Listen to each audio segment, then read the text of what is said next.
욥기에 나와 있는 이 내용들, 또 욥이라고 불려지는 사람에 관한 내용들을 우리는 들으면서 이게 남의 얘기 같아요. 아주 멀리 있는 얘기, 옛날 사람 얘기 같고, 욥같이 고난을 겪는 사람이 고난을 겪든 안 겪든 그게 나와 무슨 상관이 있는가, 이렇게 생각하시는 분들이 계신데요.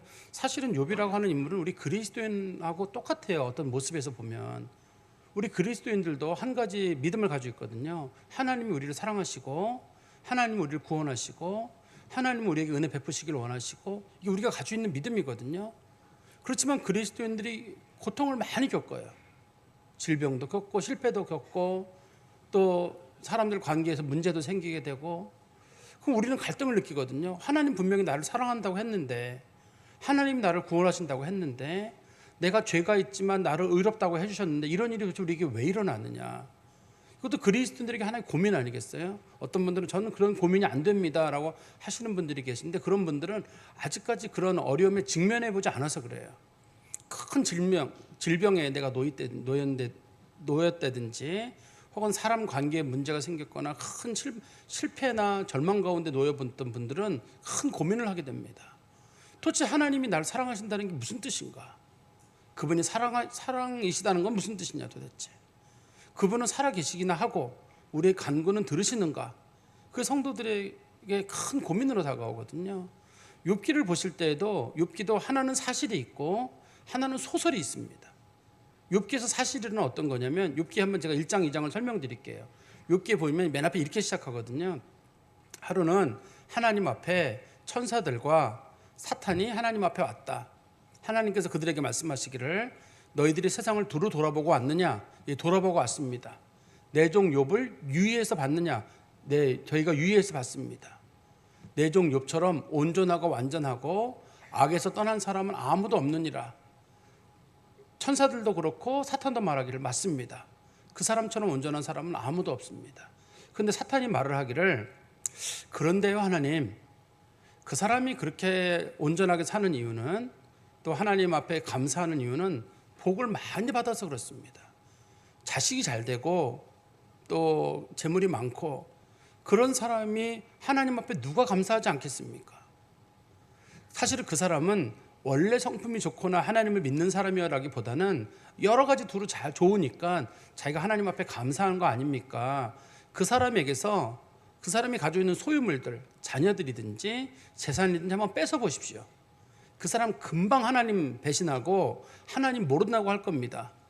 그렇다면 하나님께서, 아니 내 종 욥은 그럴 리가 없어. 사탄은 아니요, 그 사람 분명히 하나님 모른다고 하고 하나님 앞에 불평불만을 할 겁니다.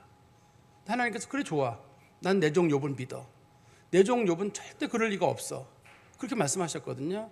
근데 욥이 그날 무슨 일이 있었냐면, 그날 욥의 자녀가 10명이 죽었어요. 집이 무너져가지고 자기들끼리 그 아침에 예배드리고 그런데 갑자기 바람이 불어가지고, 우리로 말하면 예배당에서 예배드리다가 건물이 무너져 죽은 거랑 비슷한 그런 상황이에요. 죽었습니다. 그리고 재산이 다 없어져 버렸어요. 그런데 욥이 어떻게 이걸 이겨냈냐면 이렇게 얘기하거든요. 내가 세상에 올 때 난 빈손으로 왔다. 어차피 내가 빈손으로 가는 거다. 사실 자식도 내 자식인 거라 생각 들지만, 사실은 내가 세상에 올 때 내 자식 가져온 거 아니거든요. 어차피 내가 세상 떠날 때는 내가 내 자식도 놓고 갈 거예요.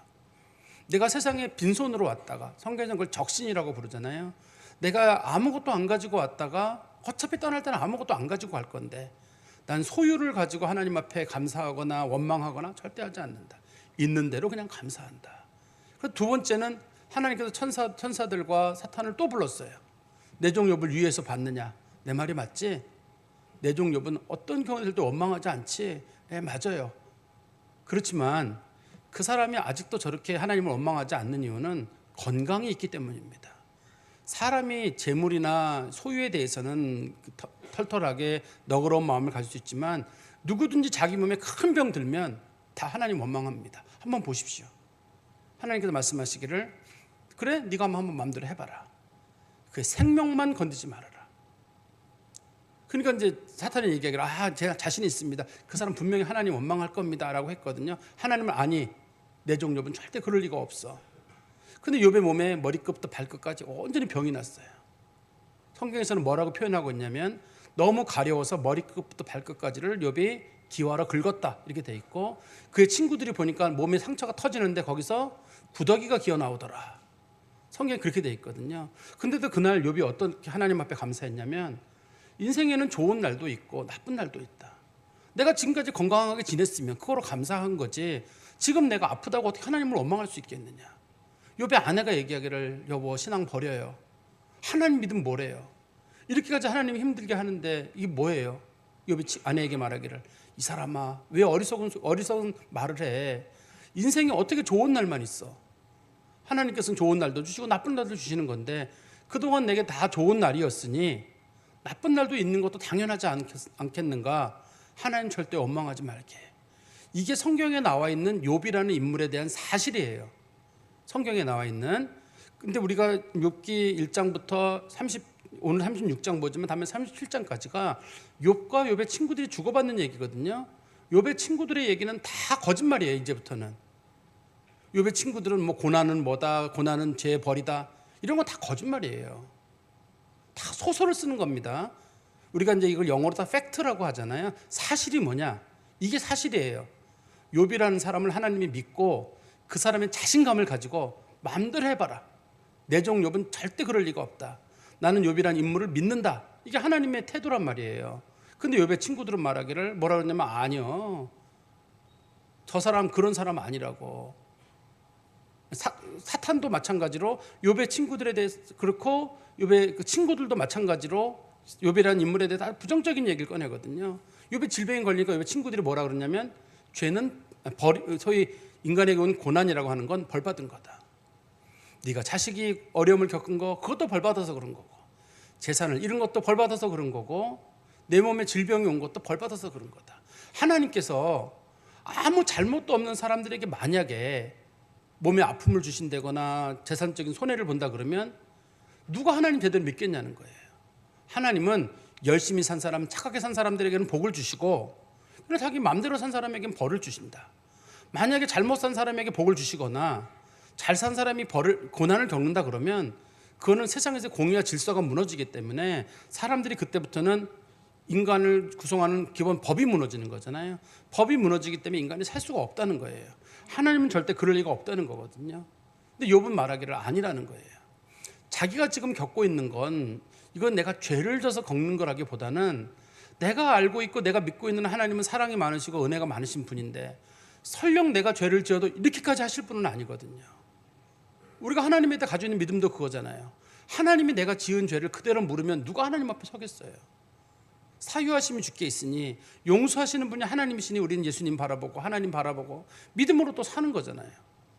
그런데 그래서 그런 믿음을 욥이 가지고 있기 때문에 욥은 친구들에게 말하기를 나에게 온 거는 연단과 시련이다. 욥의 친구들은 연단과 시련이 어딨냐는 거예요. 지금 너의 모습을 보라는 거예요. 연단이랑 시련이라고 하기에는 너무 힘든 상황이 아니냐. 이게 어떻게 연단이냐는 거예요. 지금 죽기 바로 직전인데 이게 무슨 연단이냐. 세상에서 가장 비참한 모습인데 이게 무슨 연단이냐는 거예요. 욥은 하나님이 왜 그러셨을까? 나는 하나님께서 왜 이러시는지 모르겠다.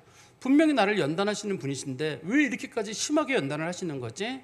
그랬더니만 욥의 친구 엘리후가 말하기를 우리 바로 앞장에서 나오는 말이거든요. 엘리후가 말하기를 네가 기도 생활을 안 해서 그런다. 네가 하나님을 온전히 믿고 기도 생활을 했더라면 너한테 이런 어려움이 오지 않는데 너는 어려움을 겪은 것도 문제지만 어려움을 겪고 나서 기도도 하지 않는 것도 너는 문제다. 너는 여러 면에서 보든 간에 아주 그 인간 자체가 잘못된 사람이다라고 우리식 요즘 표현으로는 너는 최악의 사람이다라고 욥의 친구들이 얘기하는 거거든요. 그럼 욥의 친구, 특히 새 친구들이든 엘리후든 이런 사람들이 가지고 있는 견해는 어떤 거냐면 이 욥이라는 인물은 자기보다 못한 사람이라는 생각이 드는 거예요. 우리도 한번 잘 생각해 보십시오. 여러분들이 누군가에게 조언을 해요. 누가 만약 사업에 실패를 했습니다. 사업은 말이야 이렇게 하는 거야. 조언을 하는 사람은 자기가 그 사람보다 좀 나았다고 생각하니까 조언하는 거지 못한다고 하는 사람이 조언하겠어요? 혹시라도 누가 가정에 그 문제가 생겼어요. 가정이 갈라서는 그런 위기가 생기거나 어떤 그런 어려움 놓였을 때 네가 가정 관계를 제대로 유지했으면 가정이 이게 생기겠느냐. 누가 아이들이 요즘 입시처럼 진하게 실패를 하거나 시험을 잘 못 봤어요. 네가 열심히 공부했으면 너에게 이런 어려움이 오겠느냐. 네가 열심히 했으면 네가 어떻게 좋은 취직을 못 하겠느냐? 네가 게으르고 잘 못하니까 이렇게 이런 어려움이 오는 게 아니야. 이런 식으로 이제 욥의 친구 엘리후가 말을 하는 거예요, 이게. 근데 여러분 잘 생각해 보세요. 우리의 조언을 듣는 사람이 꼭 우리보다 못한 사람들인가요? 꼭 우리보다 못한 사람들 아닙니다. 우리가 우리보다 못한 사람들이라고 생각하고 조언을 하는 거지. 사실은 너 공부 똑바로 해. 알고 보니까 더 잘하는 사람일 수도 있고요. 또 그 사람이 사업에 실패는 했지만 인간 인생을 열심히 산 사람일 수도 있고, 가정이 어떡하지 깨지거나 어려워졌지만 정말 가정 지키려고 정말 몸부림친 사람일 수도 있어요. 근데 우리는 내 눈에 마음에 안 들면 다 내려보는 거예요. 그래서 이 조언하고 저 조언하고 얘기를 하는 거예요. 또 기도랑 신앙생활도 마찬가지예요. 네가 신앙생활을 제대로 했으면, 네가 기도를 하면 이렇게 어려움이 왔다는 거예요. 다른 사람 기도 제대로 했는지 안 했는지 네가 어떻게 알아요, 우리가? 그 사람이 속에 들어가 봤어요? 누가 누구의 기도생활 잘하는지, 누가 신앙생활 잘하는지 우리가 어떻게 알아요? 다른 사람들이 다른 사람의 신앙에 대한 평가를 쉽게 내리는 이유는 자기는 인생 바깥에 있다고 생각하기 때문입니다. 예를 들어서 여러분들이 차를 타고 가잖아요. 차를 타고 가는 사람들은 그 차 안에 있는 사람들이 움직이지 않아요. 무슨 상대성 원리에 보면 나오잖아요. 차 안에 타고 있는 사람들끼리 못 느낀다고요. 그렇지만 바깥에 있는 사람들은 차에 있는 차가 빨리 가네 금방 알아요. 그렇지만 안에 있는 사람들은 몰라요. 우리는 인생 자체를 몰라요. 그 안에 타고 있기 때문에. 근데 어떤 사람이 마치 자기는 차를 안 타고 있는 것처럼, 저 사람 차 안에서 손 흔들고 있네, 저 사람 잘못하고 있네. 자기는 인생의 구경꾼인 거예요. 방관자가 되는 거예요. 방관자가 돼 있거나 제3자가 돼 있는 사람들은 사람들에게 서슴지 않고 조언을 합니다. 인생은 이것이다. 삶은 이렇게 살아야 한다. 그런 얘기들을 꺼내게 되거든요. 그렇지만 우리가 한 번쯤 돌이켜 봐야 될 일들은 뭐냐면, 그렇게 조언을 내가 하지만 그 일을 내가 당하면 어떻게 되는 건가요? 내가 당하면 만약에 그 일을 내가 누구에게 말하기를, 야 네가 사업에 실패한 건 게을러서 그래. 그건 내가 실패하면요, 나도 게을러서 그런 건가요? 누가 몸에 질병이 생겼을 때 자기 관리 안 해서 그래. 좋아요. 내가 질병에 걸릴 때는 어떡하게 해요? 난 안 걸릴 것 같아요. 내 맘대로 안 걸리나요 이게? 내가 비껴갈 수 있나 이거를? 누구라도 당할 수 있는 일이잖아요. 이런 일들은 내가 그거를 정말 다른 사람처럼 겪는 일들을 내가 안 겪는다 그러면 말 막 해도 돼요. 그렇지만 남에게 있는 일은 나한테 그대로 올 수 있잖아요. 우리가 그런 사람들이 남의 가정 얘기 함부로 못 해요. 나도 그런 일이 있을 수가 있고, 자식 얘기도 못 합니다. 내 자식도 얼마든지 그럴 수가 있어요. 그래서 이렇게 성경에서 엘리후 같은 사람들을 우리가 남에게 조언을 하거나 나는 그런 일을 안 당할 거야 라는 이렇게 나름대로 뿌듯한 마음이 드는 분들이 있거든요. 그 사람 스스로를 하나님 같은 사람이라고 합니다. 내가 하나님 위치에 딱 올라가가지고 난 일절 그럴 일 없어. 내 자식은 그럴 일 없고, 우리 집안에는 그럴 일 없고, 내 몸에는 그럴 일 없고. 성경에서는 그런 사람들이 전부 다 이 소설을 쓰고 있는 사람들이라고 해요. 욥을 바라보는 사람들도 지금 소설을 쓰고 있는 거고, 인생도 인생 자체에 들어가면 인생 생각보다 어려워요. 그리고 우리는 인생의 문제를 못 풀어요. 답안지가 없기 때문에. 우리는 인생을 어떻게 푸냐면 그냥 살아가는 거예요. 하나님이 어떻게 인도하시는지 믿음으로 바라보면서 하나님의 은혜를 사모하면서 그냥 살아가는 거지, 누가 잘 사는지 못 사는지 현재의 우리로서는 몰라요. 그냥 말씀 붙잡고 살아가는 게 우리들의 태도입니다. 근데 오늘 본문에서도 보면은 욥의 친구 엘리후가 욥에게 하나님을 예를 들어서 얘기를 해요. 나는 너한테 얘기하는 게 아니라 네가 얘기하는 걸 보니 너는 도리어 하나님을 조롱하는 것 같다. 하나님은 온전하신 분이시고 전능하신 분이셔서 하나님은 절대 실수 없는 분, 즉 잘한 사람에게는 복을 주고 악한 사람에게는 벌을 주는 게 하나님이신데, 네 말을 들어보니 너는 아무 잘못도 없는데 지금 고난을 겪는다고 하는데, 그러면 결국 네 말대로 한다 그러면 하나님이 실수했다는 거 아니냐. 그러면 나는 하나님 편에 서가지고 하나님이 실수 없는 분이다, 그 얘기를 해야 되는 거 아니에요. 엘리후는. 그래서 엘리후가 이렇게 말을 하죠. 우리 한번 성경 말씀 보십시오. 1절부터입니다. 엘리후가 말을 이어 이르되 나를 잠깐 용납하라. 내가 그대에게 보이리니 이는 내가 하나님을 위하여 아직도 할 말이 있습니다. 내가 하나님 편에서 얘기한다는 거예요. 내가 먼 데서 지식을 얻고 나를 지으신 이에게 의를 돌려보내리라. 하나님의 초월적이고 능력 있는 얘기들을 내가 통해 가지고 하나님이 의로우시다는 걸 내가 증명하겠다는 겁니다. 진실로 내 말은 거짓이 아니라 온전한 지식을 가진 이가 그대와 함께 했느니라. 하나님은 온전하신 분이시기 때문에 절대 실수하지 않으시는 분.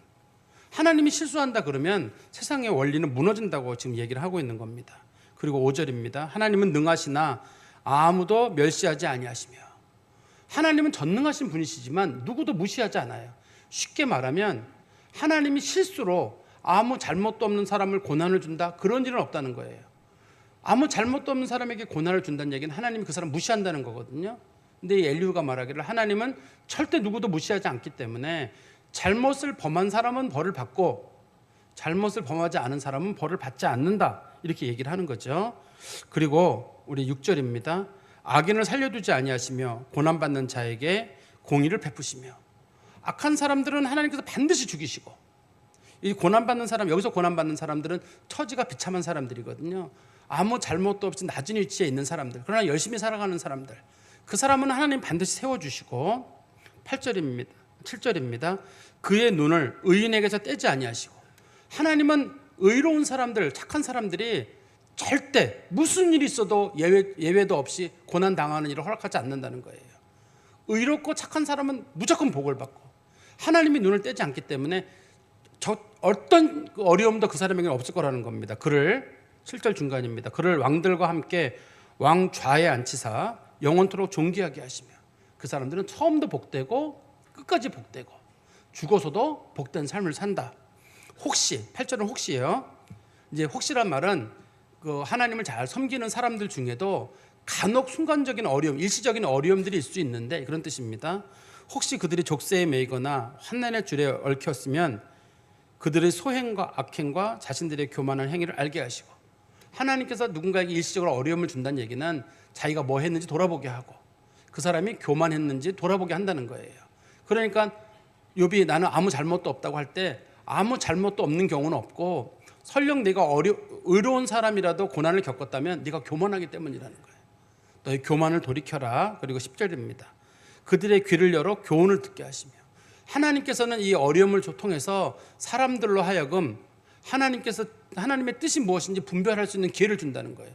고난받는 것은 내게 유익이라. 그로 말미암아 내가 주의 율례를 깨닫게 되었나이다. 시편 119편에 나오는 말이잖아요. 그런 것처럼 고난을 겪으면 사람들이 하나님의 뜻을 깨닫기 때문에 하나님이 그것 때문에 기회를 줬다는 거죠. 그리고 명하여 죄악에서 돌이키게 하신다. 하나님께서 죄를 짓지 않게 하려고 한다는 겁니다. 11절입니다. 만일 그들이 순종하여 섬기면 형통한 날을 보내며 즐거운 해를 지낼 것이요. 정말 선한 사람들이 혹이라도 잠깐 어려움을 겪을 때 그 사람이 교만한 마음이 들었거나 하나님을 인정하지 않아서 조금 어려움이 왔다 그러면 하나님은 고난을 통해서 그 사람을 돌이키는데, 그때 그 사람이 제가 잘못했습니다 하고 돌이키면 만사 형통한다는 거예요. 그러나 12절입니다. 만일 그들이 순종하지 아니하면 칼에 망하며 지식 없이 죽을 것이니라. 그러나 이 하나님께서 주신 기회를 놓쳐버리게 되면 결국 그 사람은 고난을 겪게 되고 결국은 죽는다는 말입니다. 그리고 13절입니다. 마음이 경건하지 아니한 자들은 분노를 쌓으며. 그렇지만 엘리후가 볼 때 욥은 어떤 사람이냐면 경건한 사람이 아니에요. 그래서 분노하는 겁니다. 지금 욥이 어떤 분노를 보이냐면, 하나님 왜 제게 이런 일이 왔습니까? 제가 이렇게 인생을 잘못 산 것 같지 않은데 왜 이런 일이 왔습니까? 라고 하니까 엘리후가 말하기를 왜 하나님 앞에 불평불만을 드러내냐는 거예요. 하나님 앞에 불평불만을 드러내는 걸 보니 너는 경건한 사람이 아니구나. 그리고 하나님이 속박하실지라도 도움을 구하지 아니하나니. 하나님 앞에 절대 기도하지 않는다는 거예요. 그냥 불평불만만 하고 하나님 앞에 구하지 않는다고 얘기를 합니다.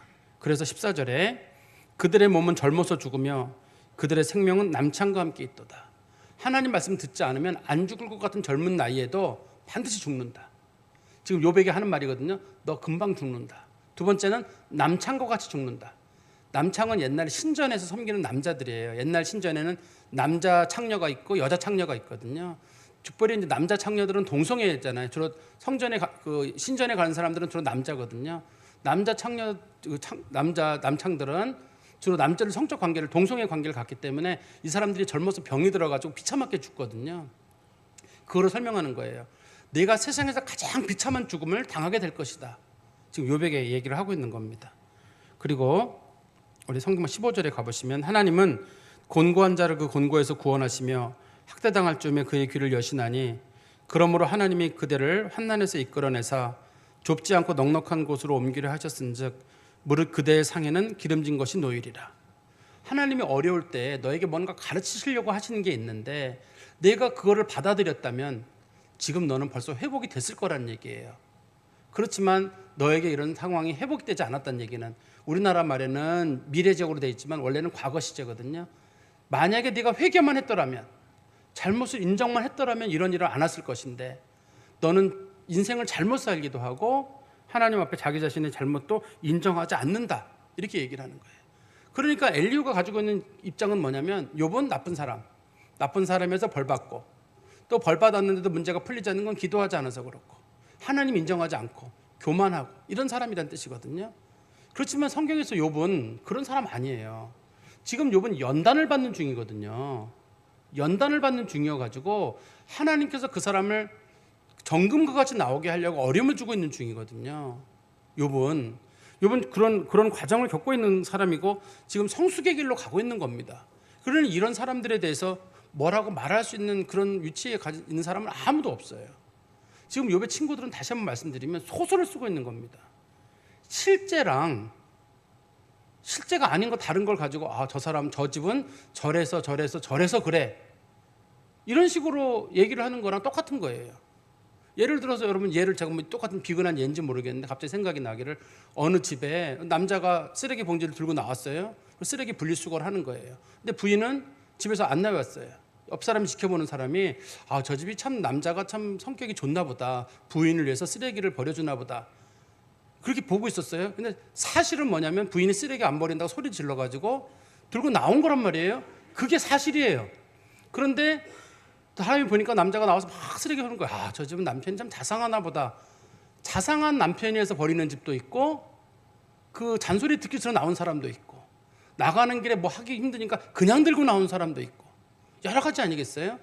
소설을 쓰는 사람들은 저 집 남편은 저거 하는데 당신은 왜 안 갖다 버리느냐? 그 남편이 거기까지 갈 때까지 부인이 바가지를 많이 긁어서 가는 경우도 있단 말이에요. 그러니까 이게 소설과 실제는 다르잖아요. 실제 관계에 들어가 보면 다르잖아요. 제가 가끔 성도들에게 권사님 좋겠어요. 우리 집사님은 참 인자하셔서 좋겠어요. 그러면 목사님 살아보세요. 이게 사실이에요. 살아본 사람이 얘기하는 건 사실. 겉에서 보는 사람은 소설을 쓰는 거잖아요. 추론을 하는 거라고요. 지금 욥의 친구들도 지금 소설을 쓰고 있는 거예요. 욥이라고 하는 인물은 정말 하나님 마음에 드는 사람인데 고난을 겪고 있는 거거든요. 우리 그리스도인들도 마찬가지잖아요. 하나님의 사랑을 받고 있는 사람들인데 하나님께서 은혜를 베푸시고 구원 백성으로 삼으셨고 의롭다고 하신 거 맞아요. 그런데도 불구하고 예수 믿는 사람도 얼마든지 어려움을 겪고 있다는 걸 성경이 보여주고 있는 겁니다. 그리고 우리 성경 말씀 17절에 가보시면 이제는 악인의 받을 벌이 그대에게 가득하였고 심판과 정의가 그대를 잡았다. 무슨 말이냐면 이 엘리후가 볼 때는 욥은 누가 봐도 벌 받은 게 분명한 사람이에요. 왜 그러냐면 자녀를 한 명만 잃었다 그러면 우연이라고 할 텐데 자녀가 10명이 죽었거든요.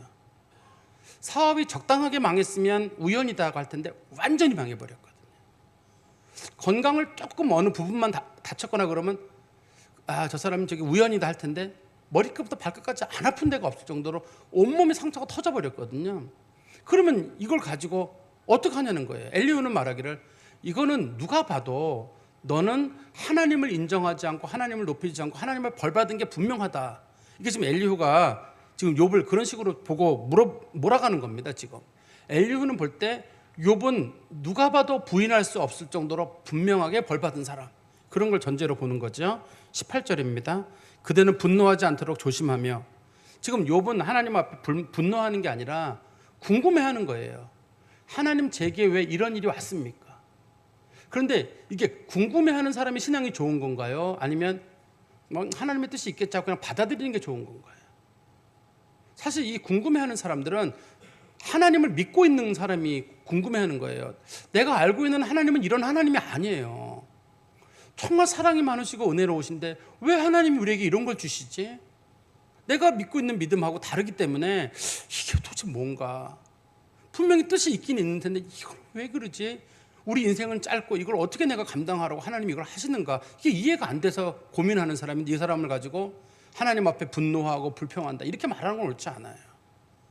그렇지 않고 욥의 친구 엘리후 같이 그냥 객관자가 돼가지고 인생은 이거, 삶은 이거 이런 식으로 말하는 사람이 사실 하나님 안 믿는 사람이에요. 나중에 가면 하나님이 엘리후한테 얘기합니다. 니들 하나님 모른다고, 니들 신앙 모른다고, 인생 모른다고 하나님이 얘기를 해요. 이 사람들한테 너희들 인생을 모른다.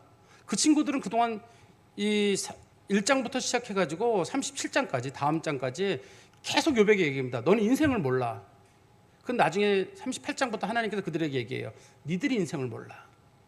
니들이 사람을 모르고 니들이 너무 현실을 몰라. 왜 내 종 욥을 괴롭히느냐. 내 종 욥을 왜 괴롭히느냐. 니네보다 100배 1000배 난 사람을 왜 괴롭히냐는 거예요. 그 친구들 얼마나 부끄러워요. 자기들이 37장까지 꾸준히 조언하는데 조언할 수 있는 깜도 안 되는 사람들이거든요. 근데 누가 어려움 겪으니까 막 얘기를 하는 거예요. 그럼 욥에게 분노한다고 말하는데, 그리고 38절 뒤에 보시면 엘리후가 말하기를 많은 뇌물이 그대를 그릇된 길로 가게 할까 조심하라.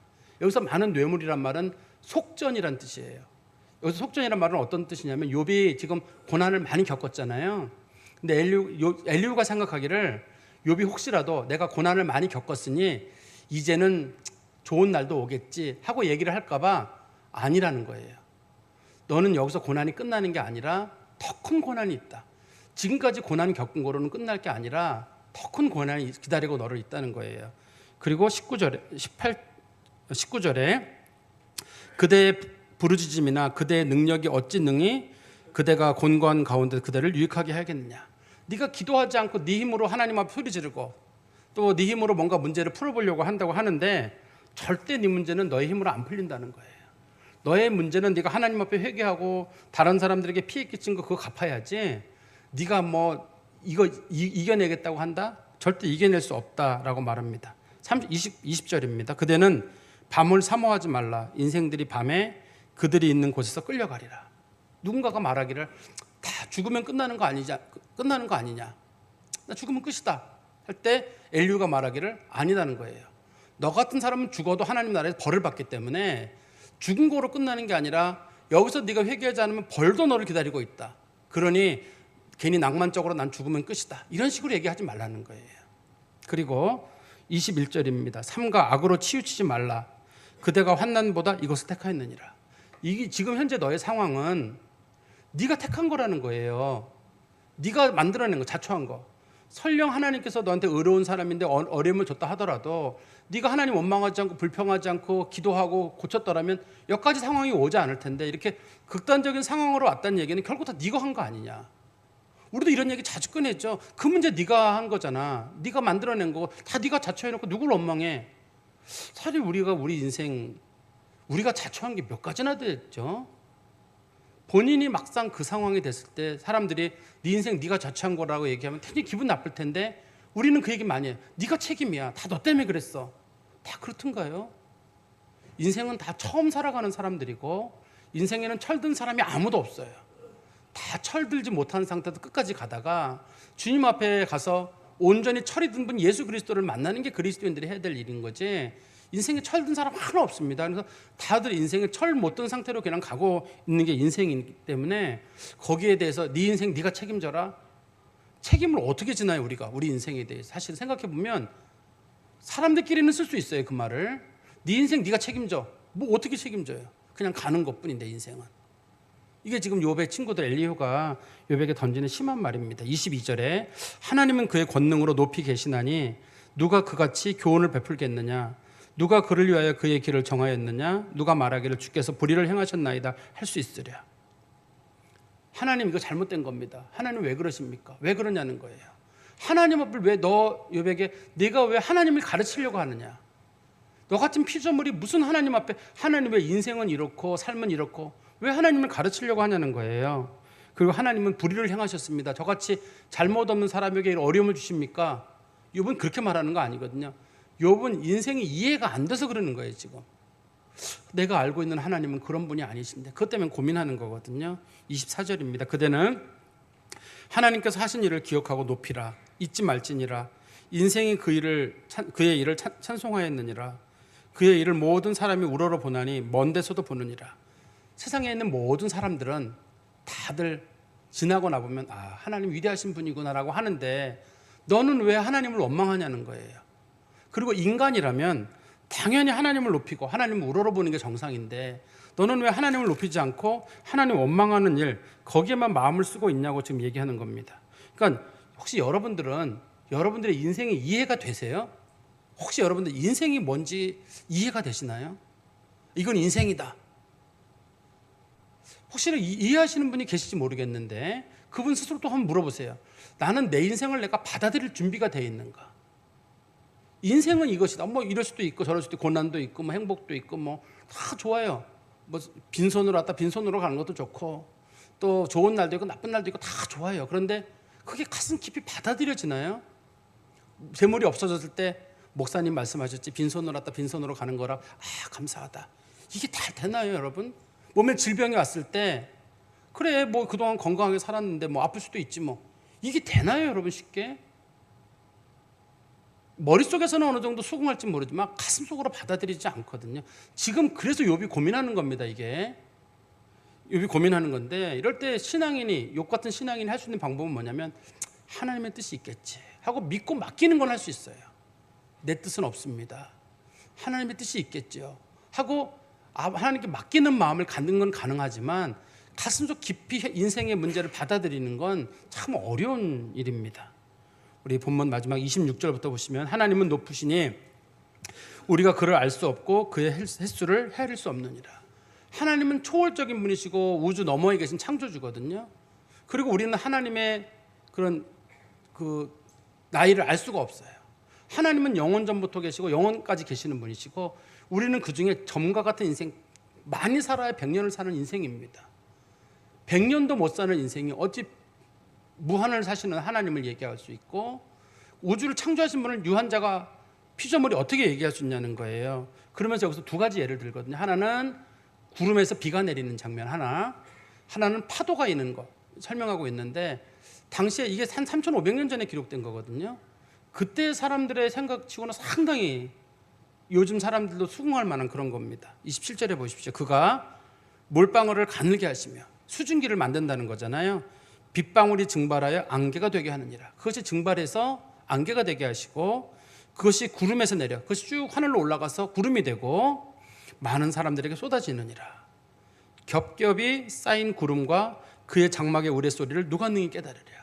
하나님께서 그 위에다가 구름을 쌓아두고 거기서 번개를 치고 천둥을 치는데 사람들은 천둥과 번개가 아무 쓸데없는 것처럼 보이지만 기상학자들은 그게 꼭 필요하다고 말하거든요. 하나님은 천둥과 번개를 통해서 뭔가 기이한 일들을 이루어 가세요. 그리고 성경 말씀 다시 가보시면 30절입니다. 보라, 그가 번개불을 자기의 사면에 펼치시며 바다 밑까지 비치시고, 우리 성경에는 바다 밑까지 비치신다고 되어 있지만 원래 원문의 뜻은 바다 밑은 가리셨다고 되어 있어요. 최근에 번역한 성경책들도 바다 밑은 보지 못하게 해놨다. 무슨 뜻이냐면 하나님께서 이 파도가 왜 치는지, 해류는 어떻게 흐르는지 사람들이 짐작하지 못하게 해놨거든요. 그러니까 인생에게 가장 영향을 끼치는 게 두 가지예요. 이 본문에서는 하나는 비가 내리는 것과 하나는 파도가 치는 건데 이게 사람이 이해를 못해요. 어떤 사람은 생각해요. 비가 안 내렸으면 좋겠다. 비가 안 내리면 사람이 죽어요. 파도가 너무 세게 쳤다. 파도가 안 쳤으면 좋겠다. 바닷물이 썩고 해류가 흐르지 않아요. 성경 말씀 보십시오. 31절에 이런 것들로 만민을 심판하시며 음식을 풍성하게 주시느니라. 적당할 때 비를 내리고 적당할 때 비가 멈추게 하시고, 비가 많이 내리면 심판이 되고 비가 안 내려도 심판이 되고, 태풍이 안 부르면 또 그 인생의 바닷물이 오염되고, 태풍이 불어서 누군가는 어려움을 겪기도 하고, 그다음에 그 물속에서 그런 해류를 통해 가지고 우리가 물고기를 먹거나 또 자연 이 지구가 돌아가는 원리를 만들어 놨잖아요. 하나님께서는요. 이거 하나님께서 기이한 방법으로 우주를 움직이시거든요.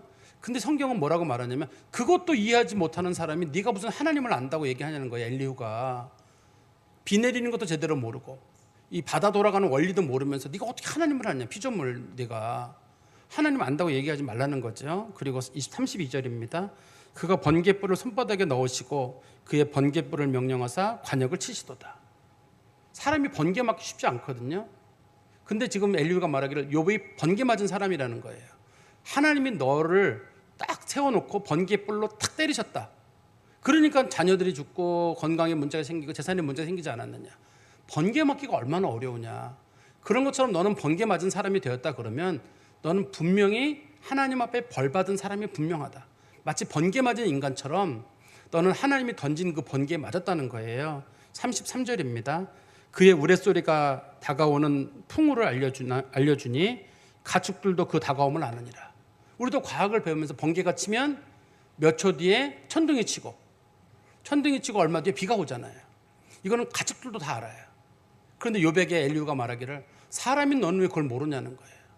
가축들도 번개 치고 그다음에 우레가 치고 나면 비 오는 거 아는데 하나님께서 너에게 이런 어려움을 주면 너한테 죽음을 주고 돌이키지 않으면 너 큰일 난다는 거 아는데 가축들도 안 해. 너는 왜 가축만도 못하냐라고 지금 이제 몰아세우는 겁니다.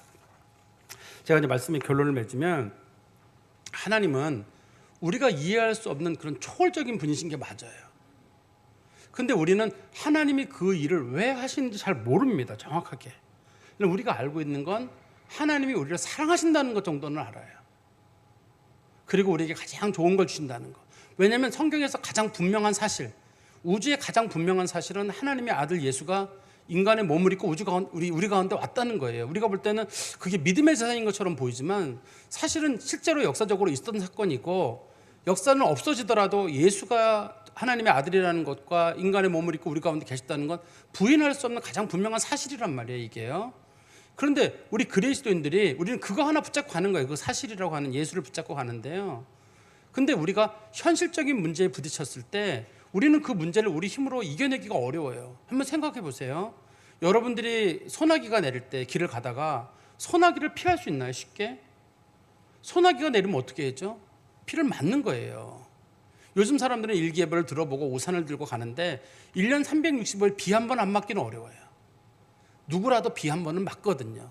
우리 인생의 어려움이 누군가에게는 와요. 어떤 사람들은 길을 가다가 돌에 걸려 넘어지거든요. 돌에 걸려 넘어지지 않는 방법은 땅만 보고 가는 거예요. 땅만 보고 가든지 안 걷든지. 걷는 사람들은 누구나 돌에 한 번씩 걸려서 넘어져요. 또 산길을 가는 사람들은 나무 가지에 걸려서 한 번쯤은 넘어집니다. 넘어지지 않는 방법은 산에 안 가는 거예요. 안 걷는 방법이 있거든요. 길을 걷는 사람들이나 인생을 사는 사람들은 다 비를 맞고 다 돌에 걸려 넘어지고 다 나무에 걸려 넘어져요. 우리 인간은 그걸 우리가 이겨내기 어려운 현실이에요. 질병이 다가왔다. 아파야지 어떻게 해요? 집안에 문제가 생겼다. 뭐 감당해야지 어떻게 해, 이거를 내 문제로. 사업이 망했다. 뭐 받아들여야지 어떻게 해, 이거를. 내가 어려움을 겪었다. 받아들여야죠. 그게 우리에게 다가온 문제인데 그리고 우리가 이제 이겨내는 과정을 하나님 앞에 믿음으로 이겨내는 과정이 있습니다만 사실 인간이 현실적으로 자기에게 다가온 문제들을 이겨내는 건 참 어려워요. 우리가 할 수 있는 건 뭐냐면 제가 아까도 말씀드렸었는데 하나님에 대한 믿음을 가지고 하나님 앞에 맡기고 기다리는 거예요. 하나님이 선하신 분이라는 걸 믿는 게 우리의 믿음이거든요. 그 믿음을 가지고 하나님께 맡기고 이 속에 뜻이 있겠지. 아프게 하신 데는 뜻이 있고 또 낫게 하신 데 뜻이 있고 낮추신 데 뜻이 있고 높이신 데 뜻이 있겠지. 저는 최근에 새벽 예배를 드리면서 누가복음에서 예수님께서 마지막 겟세마네 동산에서 했던 그 기도가 우리 인생에 큰 도움이 되겠다. 문제를 푸는데 한번 성경 말씀 볼까요? 누가복음 22장 42절에 이런 말씀이 있습니다.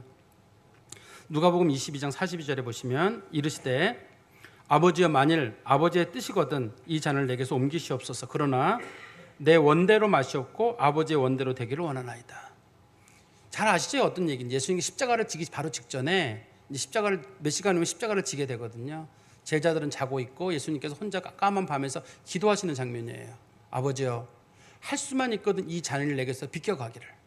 내가 십자가를 지지 않고 편안하게 갈 수 있는 길이 있으면 그 길을 내가 가게 해 주십시오. 그러나 내 원대로 마시고 아버지의 원대로 되기를 원하나이다. 하나님의 뜻이 먼저 중요합니다. 하나님의 뜻이라면 내가 받아들이겠습니다. 이거잖아요. 이걸 우리의 문제로 적용시키면 이런 거예요.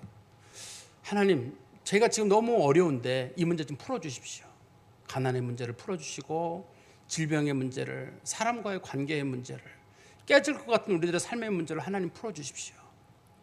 그러나 하나님이 뜻이 아니라면 내 뜻대로 마시고 아버지 뜻대로 되길 원합니다. 하나님께서 주시는 게 하나님의 뜻이라면 내가 받아들이고, 주시지 않는 게 하나님의 뜻이라면 그것도 받아들이고, 하나님께서 은혜를 베푸시면 그것도 받아들이고, 은혜를 거두시면 내가 그것도 받아들이겠습니다. 이게 인생을 살아가는 사람들의 지혜예요. 하나님께 열심히 기도합니다. 문제를 풀어달라고. 그래서 하나님이 문제를 풀어주면 좋아요. 안 풀어줄 때에도 안 풀어주는 게 하나님의 뜻이라면 난 그것도 받아들이겠습니다. 그런 것들을 가진 사람들은 절대 누구 함부로 말하지 않고, 누구 원망하지도 않고, 누구 가르치려고도 하지 않아요. 그냥 자기 인생을 하나님의 뜻에 맡기고 묵묵하게 살아가는 거거든요. 우리가 어떤 문제 앞에 부딪혔을 때 내 마음대로 모든 게 되나요? 이게 내 마음대로 되면 다 좋게 해요. 그러나 예수님께서도 그 많은 능력이 있으신 분임에도 불구하고 뭐라 그러셨냐면, 내 원대로 마시고 아버지 뜻대로, 내 뜻대로 마시고 아버지 뜻대로. 아버지의 뜻이 무엇인지는 모르지만 내가 그 뜻을 따르겠습니다. 물론 예수님께서는 십자가의 문제를 아시죠. 그렇지만 우리는 몰라요, 어떤 게 하나님의 뜻인지.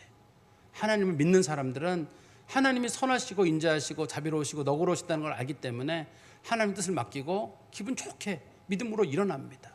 우리 성도들도 이런 삶을 사시기를 간절히 소망합니다. 기도하겠습니다. 하나님 아버지, 주님께 감사합니다. 주께서 주신 말씀들을 가슴에 깊이 두게 하시고, 또 믿음으로 다가가게 하시고, 혹 우리 주변에 어려움을 겪는 사람들에 대하여 저희들이 함부로 말하거나 그들의 인생을 폄훼하지 아니하도록 저희들에게 겸손한 마음도 허락하여 주시옵소서. 가장 중요한 건 하나님 살아계시다는 것, 예수께서 우리 가운데 오셨다는 것, 예수 믿는 자들을 의롭다고 하신다는 것, 그 백성을 하나님 반드시 구원하신다는 것, 하나님은 사랑이 많으신다는 것, 이것이 인생 가운데 변할 수 없는 유일한 진리이고, 나머지 것들은 언제든지 변할 수 있다는 걸 저희들이 알고 있습니다. 이 믿음 가운데서 저희들의 인생을 풀어갈 수 있도록 지혜와 믿음을 허락하여 주시옵소서. 예수 그리스도의 이름으로 기도하옵나이다. 아멘.